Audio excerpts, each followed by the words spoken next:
Hello students, in this part I will discuss about the genetics. So genetics is derived from genen word which means generation or production. It is branch of biology which deals with the study of heredity and variation. This term genetics was coined by Bateson. Okay.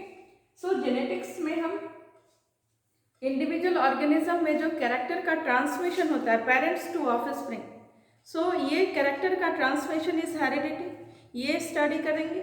और character के transmission के अलावा हमें offspring में कुछ variations भी observe आते हैं। जो चेंजेस आते हैं वो पेरेंट्स के एग्जैक्टली कार्बन कॉपी नहीं होते बल्कि उनमें कुछ चेंजेस आते हैं।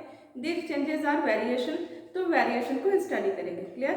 जेनेटिक्स की स्टडी हमारे पास शुरुआत हम कहें तो फाउंडर हम कह सकते हैं ग्रेगर जॉन मेंडल को। Gregor John Mendel is the father of genetics.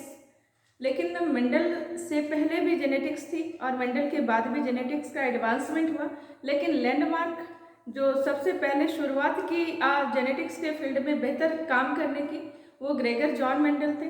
भले ही उनको रिकॉग्निशन नहीं मिला था उनके जीते जी, लेकिन after his death 16 years of his death फिर से मेंडेलियन वर्क की रिडिस्कवरी हुई। After rediscovery it was found that Mendel ने जो डिस्कवरी की थी वो उन्होंने काम शुरू किया था पाइसम सेटाइवम पी प्लांट पर 1856 में, और 1865-66 में उन्होंने अपने पेपर को पब्लिश किया था। उस वक्त जेनेटिक्स में बहुत कम जानकारियाँ थी, क्रोमोसोम्स के बारे में, मियोसिस डिवीज़न के बारे में, ये सब कुछ एडवांसमेंट में नहीं था। और लगभग 50 इयर्स के बाद जब जेनेटिक्स में बहुत सारी डिस्कवरीज आई तो 1900s में हमारे पास 90s में 3 साइंटिस्ट शर्मैक, कॉरेंस और ह्यूगो डिवराइज ने जब रीडिस्कवरी की मेंडल के काम को, तो ये पाया कि मेंडल जो काम 50 साल पहले कर रहे थे वो डिस्कवरी कितनी चीज़ों की बाद में हुई और उन सब चीज़ों के बारे में मेंडल ने बहुत पहले ही बता दिया था। इसलिए फिर मेंडल को फादर ऑफ जेनेटिक्स कहा गया। मेंडल के काम को लैंडमार्क मानते हुए पूरे जेनेटिक्स के स्टडी को हम लोग 3 पार्ट में डिवाइड कर देते हैं। First is pre Mendelian inheritance, second is obviously Mendelian inheritance and third is post Mendelian inheritance. So genetics को हम लोग 3 पार्ट में स्टडी करेंगे। फर्स्ट हमारा होगा प्री मेंडेलियन इनहेरिटेंस। मेंडल से पहले जेनेटिक्स में क्या क्या बातें थी? Pre Mendelian inheritance. Pre Mendelian inheritance Mendel से पहले ये समझा जाता था कि हमारे पास जो ऑफस्प्रिंग है, ये ऑफस्प्रिंग में कैरेक्टर का ट्रांसमिशन ब्लेंडिंग इनहेरिटेंस के थ्रू होता है, यानी कि कैरेक्टर्स, पेरेंटल कैरेक्टर्स मिक्स होते हैं और मिक्स होकर के ऑफस्प्रिंग में जाते हैं। इसलिए pre Mendelian inheritance is also known as blending inheritance. Blending inheritance, blending inheritance का मतलब फीचर्स मिक्स अप होते हैं और मिक्स होकर के ऑफस्प्रिंग में जाते हैं। So it is blending inheritance. कई सारी थ्योरीज है प्री मेंडेलियन इनहेरिटेंस में जो एक्सप्लेन करती है ब्लेंडिंग इनहेरिटेंस को।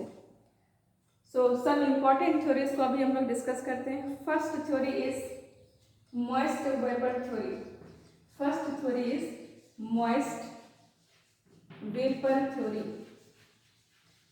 Moist vapour theory, this theory was proposed by Pythagoras, और पाइथागोरस ने इसको प्रपोज किया और ये कहा कि पेरेंट्स के हर एक ऑर्गन्स में मॉइस्ट वेपर का फॉर्मेशन होता है। This moist vapour accumulates during formation of offspring.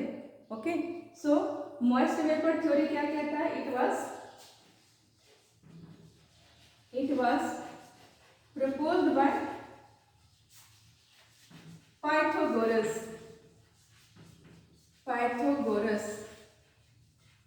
This theory states that each part of organism produces moist vapor,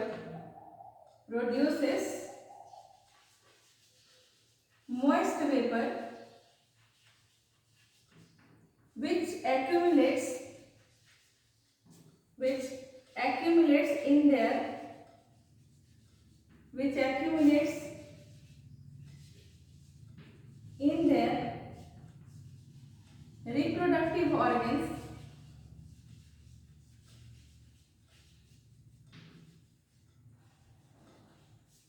organs and forms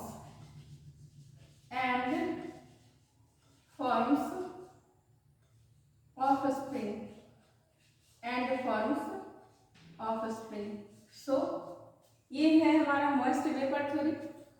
Pythagoras ने दिया सारे ऑर्गन बॉडी के मॉइस्ट वेपर का formation करते हैं और ये रिप्रोडक्टिव ऑर्गन्स में एक्यूमुलेट कर जाते हैं और इनके एक्यूमुलेशन से ऑफस्प्रिंग का फॉर्मेशन होता है।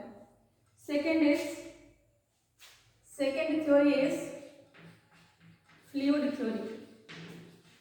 Second theory is fluid theory. This theory was proposed by Empedocles.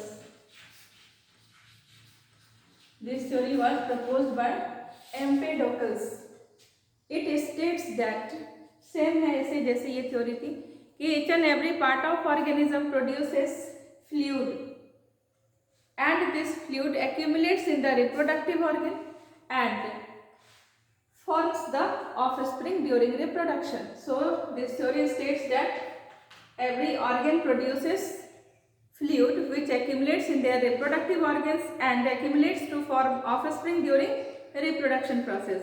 So this theory was fluid theory. Third is reproductive blood theory.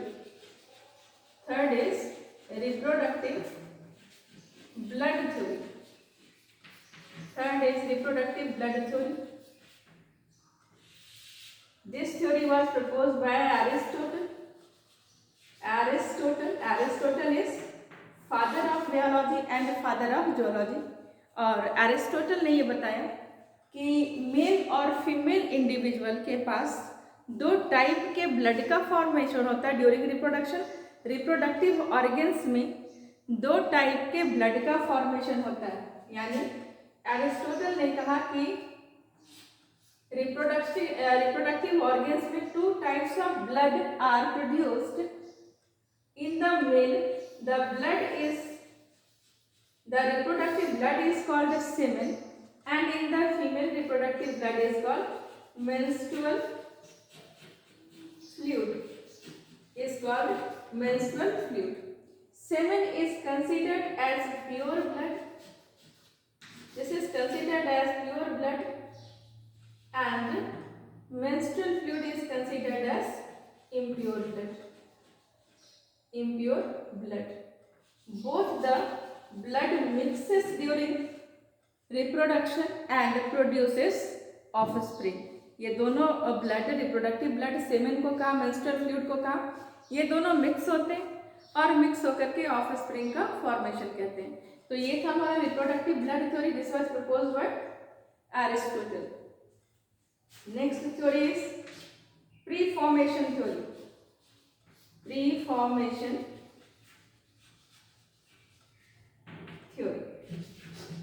Preformation theory was proposed by Swammerdam. This theory was proposed by Swammerdam.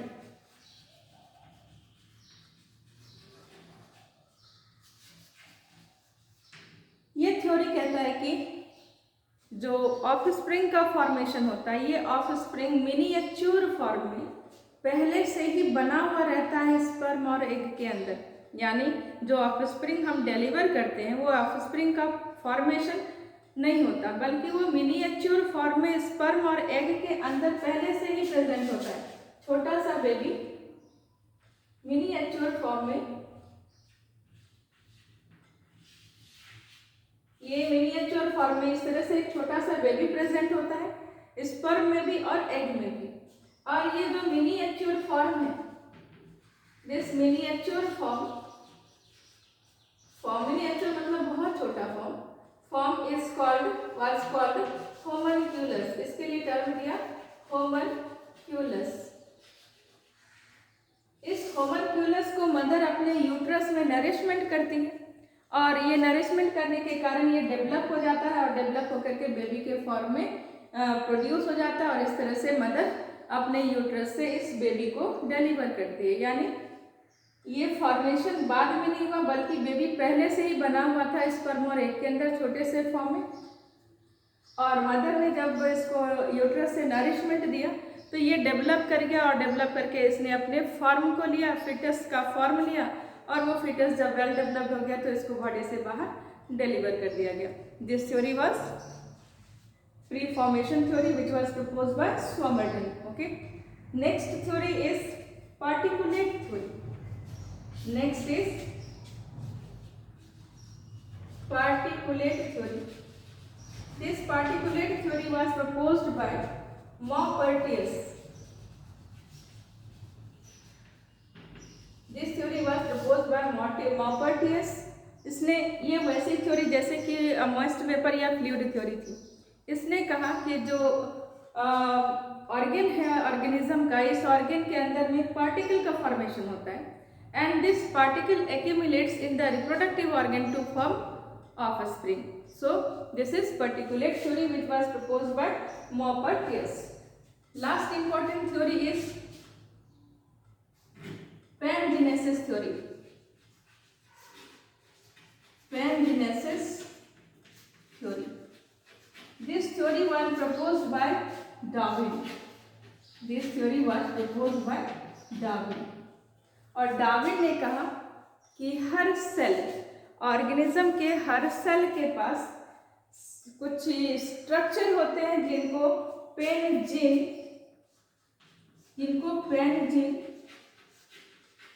या gemmule कहते हैं। पेनजीन और gemmule, this पेनजीन और gemmule accumulates in their reproductive organs and forms offspring. This penetrine is responsible for transmission of character, same character from parent to offspring, and variation in offspring is also due to this penetrine. So हम इसको consider कर सकते हैं अब के context में कि Darwin ने पेंजिन की बात जो की थी, ये शायद क्रोमोसोम की बात रही होगी। हर सेल के पास क्रोमोसोम होता है, क्रोमोसोम के कारण कैरेक्टर का ट्रांसमिशन भी होता है और क्रोमोसोम के कारण वेरिएशन भी आते हैं। तो ये थे हमारे पास प्री मेंडेलियन इनहेरिटेंस के कुछ इंपॉर्टेंट थ्योरीज। ओके।